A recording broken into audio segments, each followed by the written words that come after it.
اہل بیت سے کیا مراد ہے؟ اگر آپ تھوڑی سی وضاحت کر دیں. بہت اچھا سوال ہے اور بہت معروف اور مشہور سوال ہے اور اکثر پوچھا جاتا ہے. اصل میں بیت کہتے ہیں گھر کو، اور اہل مانے گھر والے. اہل بیت یعنی گھر والے. اردو میں اہل خانہ کا لفظ استعمال ہوتا ہے. کبھی آپ نے دیکھا ہوگا کہ دعوت نام ماتو لکھا ہوتا ہے فلاں صاحب مع اہل خانہ. اس کا مطلب اس گھر میں جتنے افراد رہتے ہیں وہ سارے کے سارے اس کے اندر شامل ہیں.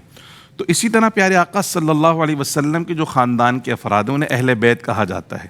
اس کے اولین مصداق جو ہیں وہ تو گھر میں رہنے والے، جیسے میں نے کہا نا، تو ازواج مطہرات وہ تو سرکار کے گھر میں رہا کرتی تھیں. اچھا، پھر ہوتا کیا ہے کہ سوسائٹی میں ایک عرف ہے کہ جب ہماری بیٹی کی ہم شادی کر دیتے ہیں اور کسی اور خاندان میں چلی جاتی ہے تو پھر اس کے بچے اس خاندان کے فرد شمار ہوتے ہیں اور داماد بھی دوسرے خاندان کا ہوتا ہے. لیکن رسول اللہ صلی اللہ علیہ وسلم کی جو شہزادی ہیں، شہزادی کونین، ان کا جب نکاح ہوا تو وہ دوسرے خاندان میں نہیں گئی، وہ رسول اللہ کے خاندان میں ہی رہی ہیں. اور کمال کی بات یہ ہے کہ جو دلہن ہے سیدہ خاتون جنت رضی اللہ تعالیٰ عنہ، ان کی پرورش بھی سرکار نے کی ہے، اور جو ان کے دلہا ہیں سیدنا علی رضی اللہ تعالیٰ ان کی پرورش بھی سرکار نے کی ہے. یہ دونوں سرکار کی پرورش کر دیں، ان کی پرورش بھی سرکار نے کی ہے. تو یہ سرکار کے گھر کے ہی ہیں دونوں.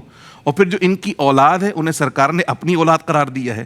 اس لیے بالخصوص پیارے آقا صلی اللہ علیہ وسلم نے بتایا کہ باقیوں کی بچیوں کی شادی ہو جاتی ہے تو دوسرے خاندان کی ہو جاتی ہیں، ان کا نسب آگے بڑھانے کا سلسلہ بنتی ہے، لیکن میری جو بیٹی ہے وہ میرے ہی خاندان میں شامل ہے، وہ میرے اہل بیت میں ابھی بھی شامل ہے، اس کا شوہر بھی میرے اہل بیت میں شامل ہے اور اس کے بچے بھی میرے اہل بیت میں شامل ہیں.